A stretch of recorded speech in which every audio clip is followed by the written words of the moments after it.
Hello दोस्तों, क्या हाल है। उम्मीद करती हूँ कि आप स्वस्थ मस्त होंगे। तो बढ़ते हैं देश दुनिया की तमाम खबरों की ओर। आज की पहली खबर, मध्य प्रदेश में ईवी प्रमोशन बोर्ड का होगा गठन। भोपाल, प्रदेश में ईवी इलेक्ट्रिक व्हीकल को प्रोत्साहित करने के लिए ईवी प्रमोशन बोर्ड बनाया जाएगा। मध्य प्रदेश ईवी पॉलिसी 2025 में इसके प्रावधान किए गए हैं। ईवी प्रकरणों से संबंधित सभी निर्णय, दिशा निर्देश एवं आवश्यक समन्वय Madhya Pradesh EV promotion board द्वारा किया जाएगा। 2 पहिया वाहनों पर 5,000, 3 पहिया पर 10,000 और ई कार पर 25,000 रुपये की छूट वाहन कर और पंजीयन शुल्क में 1 वर्ष के लिए मिलेगी। भोपाल में हो गई बसों का संचालन। भोपाल को मेट्रोपॉलिटन सिटी बनाया जा रहा है, इसलिए जो नई बसों का संचालन होने वाला है उन्हें यहां चलाया जाए।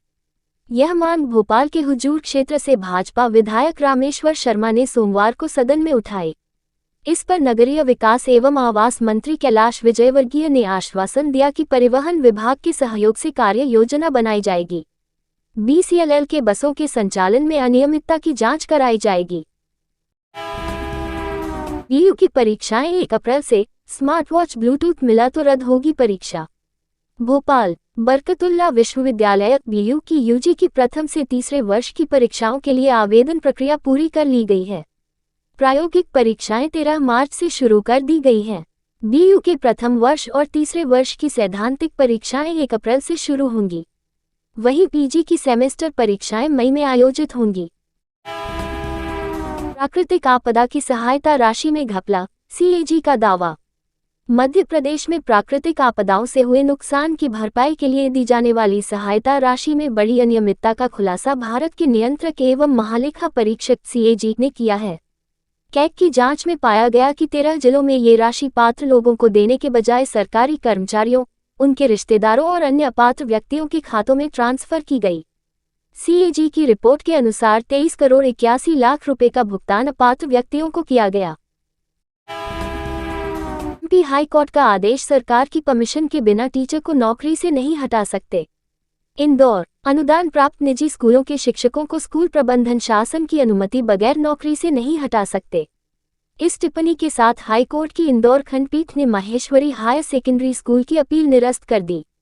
मामला जीव विज्ञान संकाय के शिक्षक SK व्यास का है। नवंबर 1974 में उन्हें स्कूल में उच्च श्रेणी शिक्षक के पद पर नियुक्ति मिली थी। वर्ष 1991 में उन्हें शासन के नियमों के तहत लेक्चरर पद पर पदोन्नति दे दी गई। इंदौर में मेट्रो अंडरग्राउंड टनल का रास्ता साफ। इंदौर में एयरपोर्ट से रागवाड़ा तक अंडरग्राउंड मेट्रो का रास्ता साफ हो गया है। 2191 करोड़ रुपए के इस टेंडर को Hindustan construction company limited HCC और टाटा प्रोजेक्ट्स लिमिटेड मिलकर पूरा करेंगे। कंपनी सूत्रों के अनुसार यह टेंडर भूमिगत सुरंगों और स्टेशनों सहित 8.65 किलोमीटर लंबे गलियारे के निर्माण के लिए दिया गया है। संयुक्त उद्यम में HCC की 55% हिस्सेदारी है। CM डॉक्टर यादव बोले, सामाजिक संस्थाओं के सहयोग से सार्वजनिक प्याऊ किए जाएं प्रारंभ। मुख्यमंत्री डॉक्टर मोहन यादव ने सोमवार को समत्व भवन में लोक स्वास्थ्य यांत्रिकी विभाग की पेयजल प्रबंधों की समीक्षा की।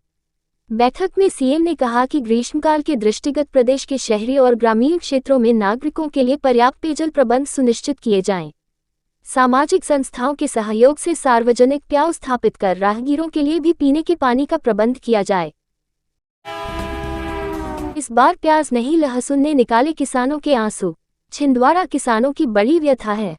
अगर फसल की पैदावार कम होती है और भले ही रेट ज्यादा मिले लेकिन घाटा होता है। अगर उत्पादन बम्पर होता है तो रेट बहुत कम मिलते हैं, जिससे भी किसानों को घाटा होता है। इस बार किसानों ने इस आस में लहसुन की फसल लगाई थी कि पिछले साल की ही तरह रेट ज्यादा मिलेंगे, लेकिन लहसुन का बम्पर उत्पादन होने की खुशी किसानों की धरी रह गई, क्योंकि बाजार में लहसुन का रेट बहुत कम है। इससे किसानों की लागत भी नहीं निकल रही। जबलपुर में कचरा परिवहन में घोटाला, जाली नोटशीट से लाखों रुपए का भुगतान। जबलपुर नगर निगम में जाली नोटशीट से कचरा परिवहन में बड़ा घोटाला किया गया। 2 अधिकारियों ने सफाई का ठेका लेने वाली समिति के साथ मिलकर शासन को लाखों रुपए का चूना लगाया है। मामले में सोमवार को आर्थिक अपराध प्रकोष्ठ में FIR की गई है। आरोपितों के विरुद्ध भ्रष्टाचार निवारण अधिनियम सहित अन्य धाराओं के अंतर्गत मामला पंजीबद्ध किया है। मई तक होगी गेहूं खरीदी, एमएसपी पर चना। मध्य प्रदेश में इन दिनों कृषि विभाग में कई तरह की गतिविधियां चल रही हैं। गेहूं की खरीदी शुरू हो चुकी है, वहीं मसूर एवं सरसों के उपार्जन के लिए पंजीयन चल रहा है। विभाग ने किसानों की परेशानियों को समझते हुए पंजीयन की अंतिम तारीख को बढ़ाकर 21 मार्च कर दिया है। किसानों की सुविधा के लिए टेंट, बैठने की व्यवस्था, पानी, पंखे, तौल मशीन और कंप्यूटर जैसी सभी आवश्यक सुविधाएं उपलब्ध कराई गई हैं।